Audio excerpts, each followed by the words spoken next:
How to translate words in Microsoft Word. So here I am going to show you how to use translation or translate the word that you're working on in Microsoft Word. So first you're going to click Review and then click Translate. Choose Translate Document.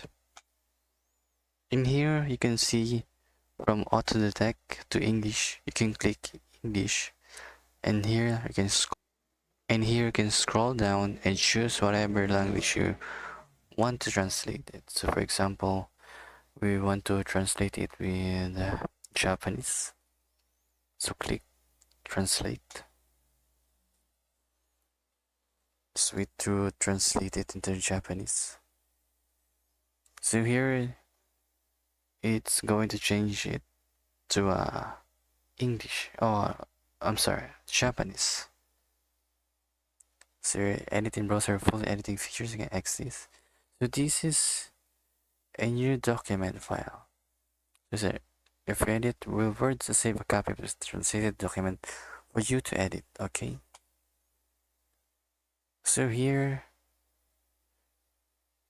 now you can edit the translated word. So that's pretty much it. Simple and quick way to translate words in Microsoft Word. Thank you.